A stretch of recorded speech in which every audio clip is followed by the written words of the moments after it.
In the shadowy corridors of medieval Europe, while kings plotted in gilded halls and sultans commanded vast armies, a young prince in a forgotten corner of the continent was about to prove that sometimes the smallest nations produce the mightiest hearts.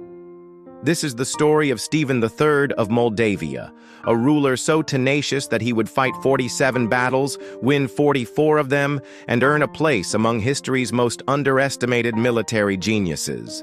The bastard prince who refused to bow. Picture this. The year is 1457, and a 24-year-old illegitimate son has just seized the throne of Moldavia through a bloody coup. Stephen wasn't supposed to rule.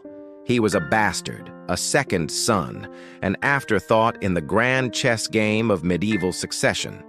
Yet here he stood, sword in hand, claiming dominion over a principality that most European monarchs couldn't even locate on a map. But Stephen knew something they didn't. Sometimes being underestimated is the greatest weapon of all. The Moldavian court whispered that he was mad to challenge his destiny. His advisors warned him that survival meant submission. Bow to the Hungarians, pay tribute to the Poles, kneel before the advancing Ottoman tide. Stephen's response? He built 44 monasteries throughout his reign, each one commissioned after a military victory. It was his way of saying, "I'll kneel only to God." David against 3 Goliaths. What made Stephen's story truly extraordinary wasn't just his military prowess. It was the impossible odds he faced. Imagine a medieval ruler simultaneously fighting the Holy Roman Empire, the Kingdom of Poland, and the Ottoman Empire. Not in sequence, mind you, but often all at once. It would be like a modern small nation taking on the United States, Russia, and China simultaneously. Yet this is precisely what Stephen did for nearly 5 decades. His secret weapon wasn't superior numbers or advanced technology. It was something far more dangerous, absolute conviction paired with tactical brilliance.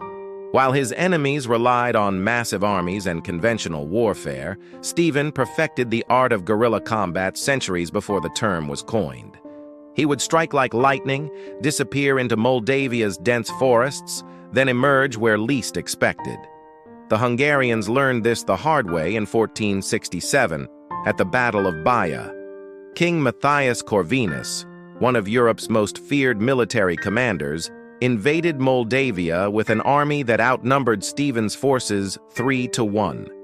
Stephen didn't meet him head-on. Instead, he drew the Hungarians deep into hostile territory, then unleashed hell. In the ensuing massacre, Corvinus himself was wounded and barely escaped with his life. The Hungarian army retreated in such disarray that Stephen captured their entire artillery train. The Sultan's nightmare. But it was Stephen's confrontations with the Ottoman Empire that truly secured his legendary status. The Ottomans weren't just another medieval kingdom. They were the superpower of the age, the unstoppable force that had conquered Constantinople and was steadily devouring Christian Europe. When Sultan Mehmed II, conqueror of Byzantium, turned his gaze toward Moldavia, most expected Stephen to follow the example of neighboring Wallachia and become an Ottoman vassal. Stephen had other plans.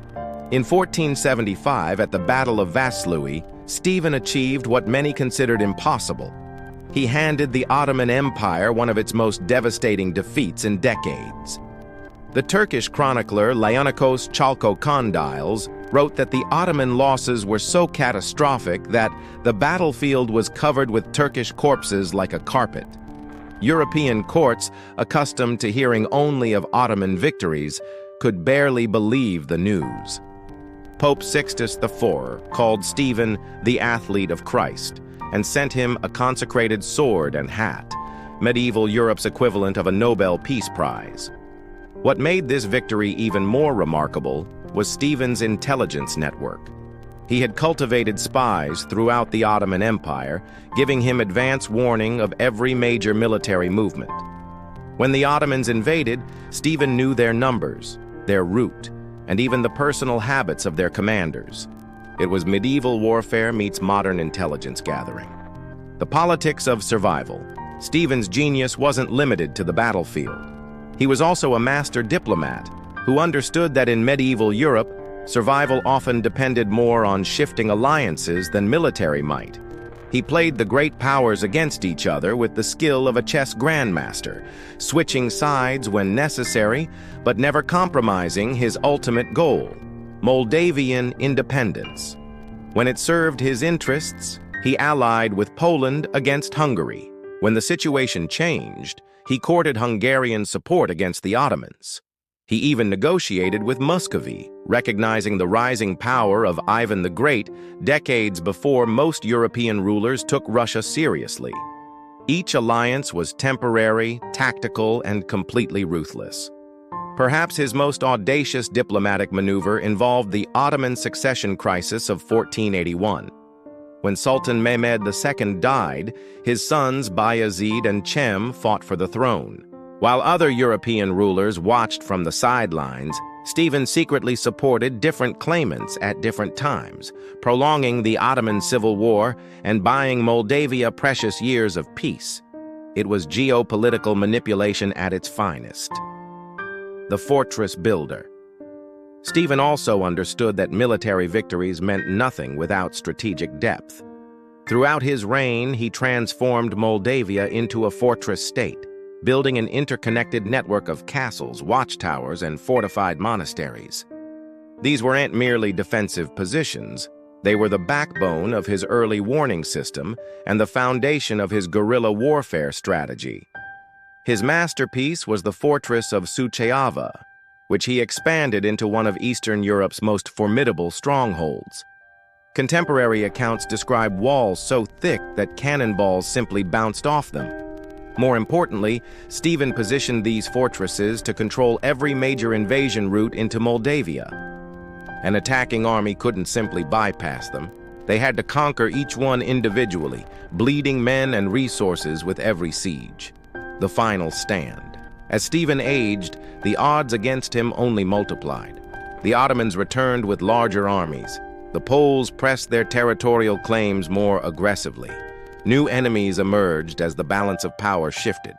By the 1490s, Stephen was fighting on multiple fronts against opponents who had learned from their previous defeats. Yet even in his 70s, Stephen remained unbroken. His last major victory came in 1497 at the Battle of the Cosman Forest, where he once again demonstrated that tactical brilliance could triumph over numerical superiority. He died in 1504.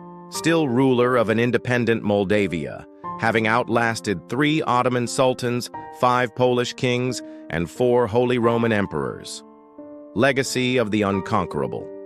Stephen the Great's story resonates today because it's fundamentally about the power of refusing to accept defeat.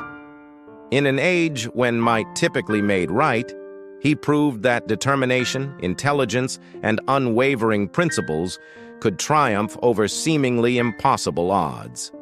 He never conquered vast territories or built a lasting empire, but he accomplished something perhaps more remarkable. He kept his people free. Modern historians sometimes debate whether Stephen was a great king or simply a stubborn warlord who got lucky, but this misses the point entirely. Stephen's greatness lay not in what he conquered, but in what he refused to surrender. In a world of empires and superpowers, he remained defiantly, brilliantly unconquerable. The David who never stopped believing he could defeat Goliath no matter how many times the giant returned.